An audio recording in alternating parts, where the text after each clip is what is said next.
Bapak Ibu yang terkasih di dalam Tuhan, selamat pagi, selamat bertemu kembali di dalam program Resapi GKJ Margoyudan Surakarta.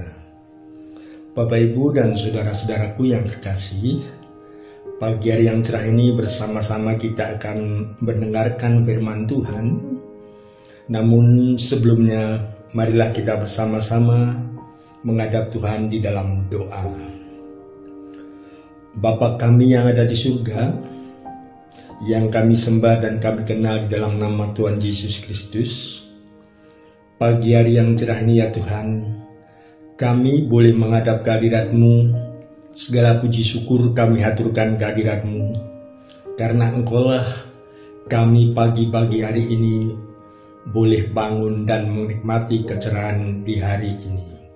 Bapa yang ada di surga, kami akan mendengarkan firman-Mu sebagai pancatan dan sebagai pegangan di dalam kehidupan kami.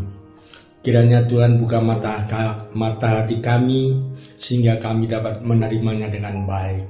Segala dosa kiranya Tuhan sudi mengampuninya. Semua ini ya Tuhan kami pinta hanya di dalam satu nama Tuhan kami, Yesus Kristus. Amin. Bapak, Ibu, dan saudara-saudaraku yang terkasih di dalam Tuhan, firman Tuhan yang akan kita baca dan kita renungkan bersama pagi hari ini terambil dari Yakobus 5 ayat yang ke-16, yang demikian firman-Nya. Karena itu, hendaklah kamu saling mengaku dosamu dan saling mendoakan, supaya kamu sembuh. Doa yang benar, bila dengan yakin didoakan, sangat besar kuasanya. Demikianlah firman Tuhan yang tersirat di dalam Yakobus 5 ayat yang ke-16. Bapak, Ibu, dan saudara-saudaraku yang terkasih, ada dosa yang diampuni dan ada juga dosa yang tidak bisa diampuni.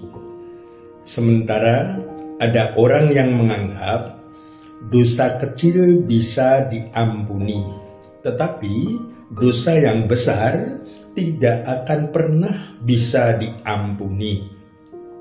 Bapak Ibu, ingatlah di hadapan Tuhan, dosa adalah dosa.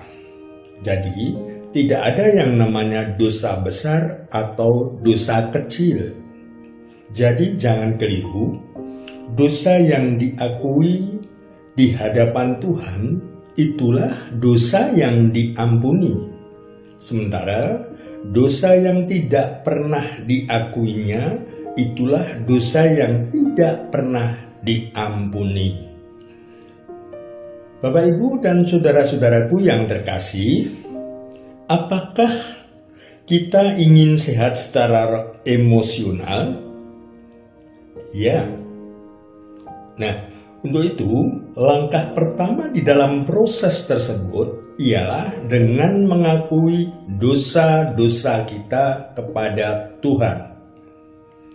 Akan tetapi, untuk bisa melupakan dosa-dosa kita dan melanjutkan hidup, untuk menjadi sehat secara rohani, kita harus berani mengakui semua itu di hadapan orang lain juga mengenai dosa-dosa kita. Bapak, Ibu, dan saudara-saudaraku yang terkasih, kerap kali kita tidak menyadari bahwa hubungan yang kacau dengan orang lain adalah karena kita sulit untuk jujur satu sama yang lain. Bahkan kita menyembunyikan keadaan diri kita yang sebenarnya.